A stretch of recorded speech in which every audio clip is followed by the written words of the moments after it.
This is a bike seat. It's been well loved and has taken more than its fair share of abuse from my unusually broad posterior, at least by road bicyclist standards. Over the past 10 years, I have taken that seat across Europe and all across the west of America. This year, I wanted to finish a dream ride down the entire west coast of the United States and document the whole trip along the way. But I had one big problem. Why would anyone watch it? What would be my hook? I wasn't freakishly handsome. I hadn't gone through any big breakup or had an existential crisis which could only be cured by riding to the border of Mexico. I thought I was just going for a little bike ride across the entire width of a continent. What would be my emotional crux to please the YouTube algorithm? I was just about to throw my bike away, and then it hit me. What if I completely fabricated an artificial reason to ride my bike down the American West Coast? What if, before I were to throw away my beloved, well-worn bike seat into the garbage, I took her on one last dream ride?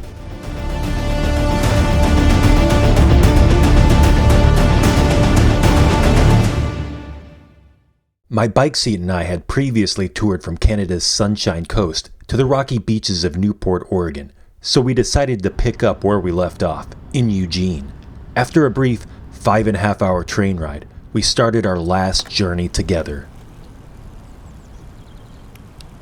When you are on the road, just you and your bike seat, people are more willing to start a conversation with you, and you never know where that will take you. Mostly, they'll feel sorry for you and offer their lakefront property for you to camp on for your first night.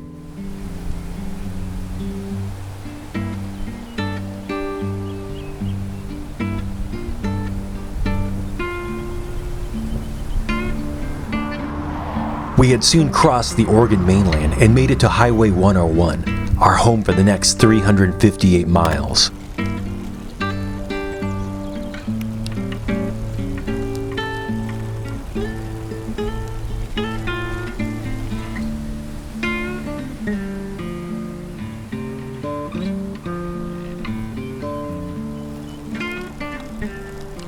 Riding through the central Oregon coast, through the dramatic sandy dunes to the rocky wet alcoves, I started thinking about all the sights and smells my bike seat and I had experienced throughout the years. I started thinking, what if I didn't have to have a reason for doing this bike trip? Maybe no reason is necessary. This faint idea came and went, as I knew it would be YouTube algorithm suicide.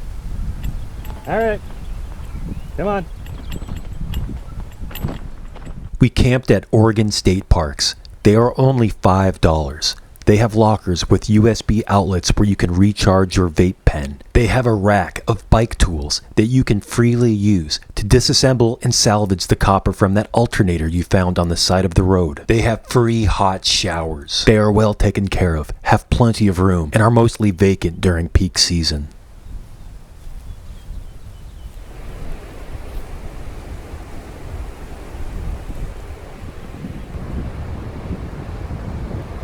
The next few days, we experienced beautiful shorelines and lighthouses, mixed with vape shops and people that were the physical embodiment of vape shops. This was the juxtaposition of Southern Oregon, a destroyed Wendy's bathroom amidst a beautiful waterfall.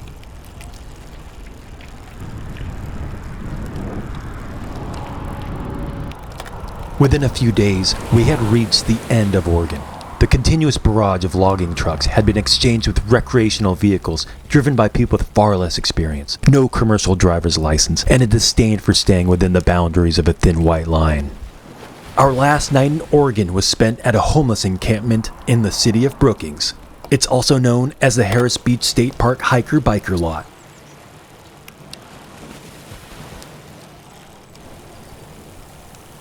Now entering California, we started our ascent on the quiet and serene road to the Redwoods.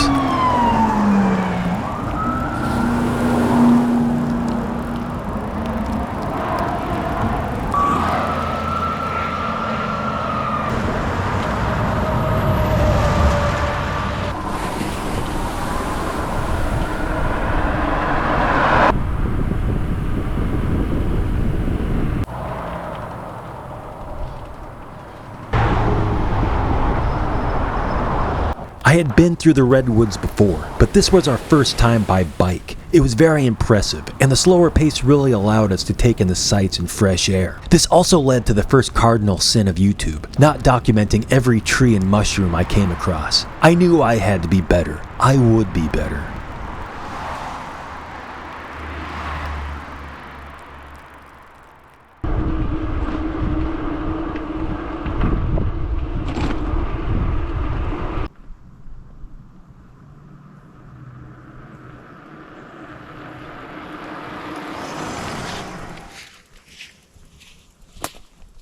We decided to take a detour and do some all-terrain bike packing through deep woods on the way to a secluded beachfront campsite. The trail turned out to be mostly washed out and often non-existent. While this was frustrating at the time, it made for great YouTube content.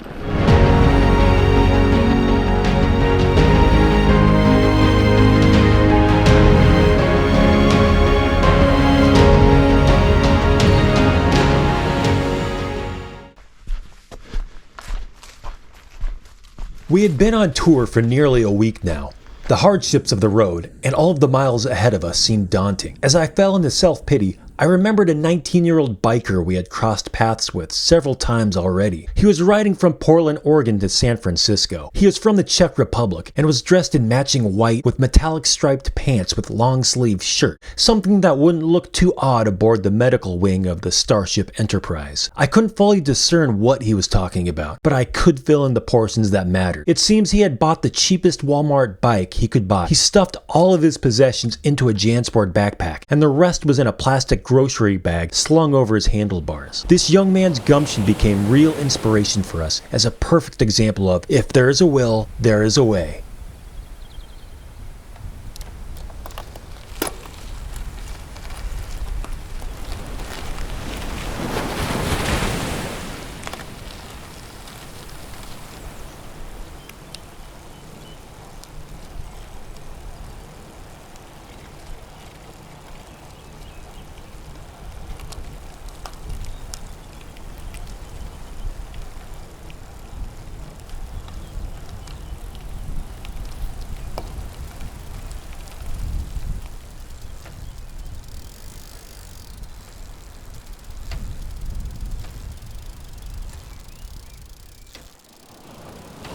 Over the mountains and through the redwoods, you exit into the city of Eureka, which is the exclamation you will make when you discover that this place sucks.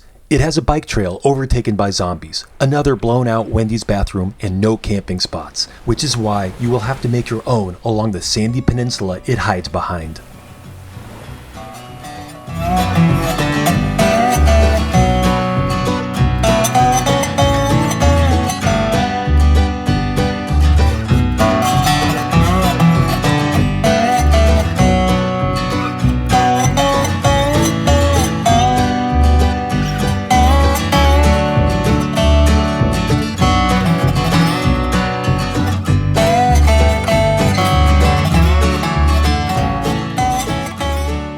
We had completed the first 358 miles of Highway 101 and made it to the Pacific Coast Highway, which begins with an all-day climb over the Mendocino Range. This was a long, hot, harrowing day for my bike seat. I, however, remained steadfast and resilient in the face of adversity.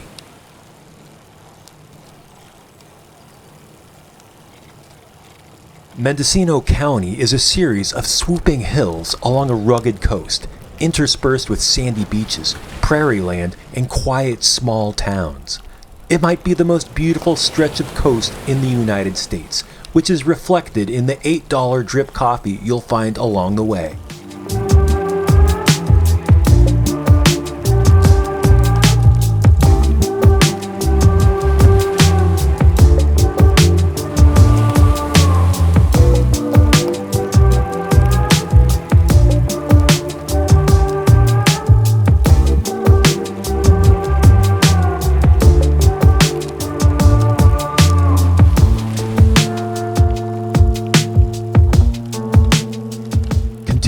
south of Mendocino, the landscape remains very beautiful and seemingly desolate. This begs the question, if this place is so beautiful, why don't more people live in this stretch of Highway 1? This leads me to believe there is some kind of socio-economic, environmental, land hoarding problem that is beyond my brief understanding of the area, and I prefer to keep my head in the sand, imagining a dream scenario where I spend my twilight years living in my van on these desolate beaches, rather than do the briefest amount of research into why that dream will be unattainable.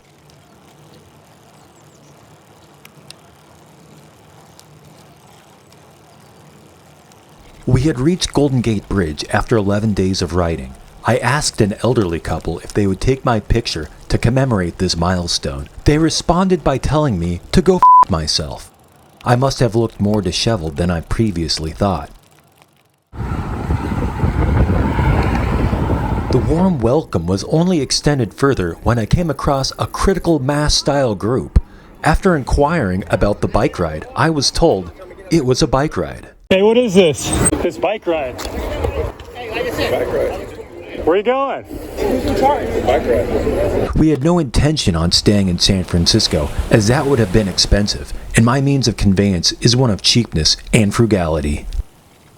We made our way down California 1 and stopped at a campsite in rural farmland east of Santa Cruz. Sharing the campsite was a group of high school friends, now in their 30s, who were on their annual bike tour. This lively group, touring together, retelling the day's events, made me realize how fortunate I was to have my bike seat and you, the viewers of this YouTube video, to share all of these experiences with. Unfortunately, Highway 1 through Big Sur was closed due to a series of landslides over the past year. I was informed that only a few days earlier, a bicyclist had to be rescued after trying to pass the landslide zone and fell 100 feet down the embankment. Instead of biking through hot and boring 101, we took the easy way out and bussed from Salinas to Pismo Beach, which happens to be one of the few places on the West Coast where you can not only camp on the beach, but may also do donuts in your lifted F-150 mere feet from those camping on the beach. If you've never been to Pismo, think of it like any establishing shot from a Mad Max movie. Dusty sand people bartering for various stimpaks, while a vehicle, cobbled together from various make and model, races by in a cloud of sand and diesel.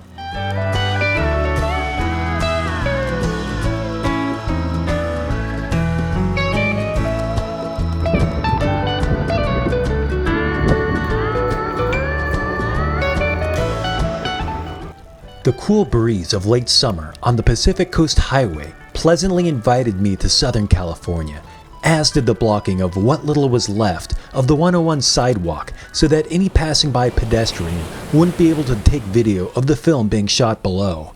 I was truly living the Hollywood dream.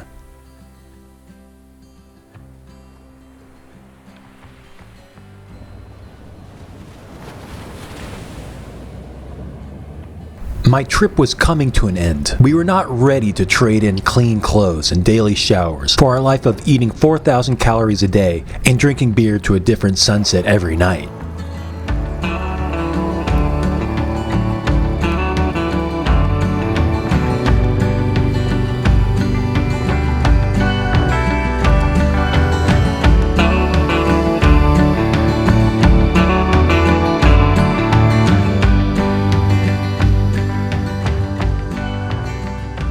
From an outside perspective, California may seem crowded, but there were endless opportunities to find an empty place for me and my bike seat. Whether that was deep forest or a beautiful Southern California beach at sunset, a small place to yourself is just a bike ride away.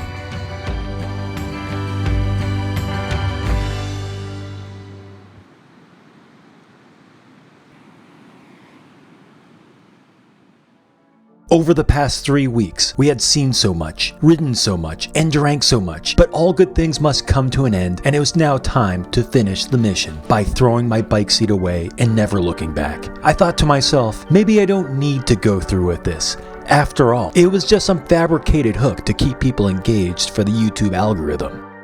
At the threat of appearing as some kind of spineless shill, I made the heart-wrenching decision to throw my bike seat into the garbage and never look back.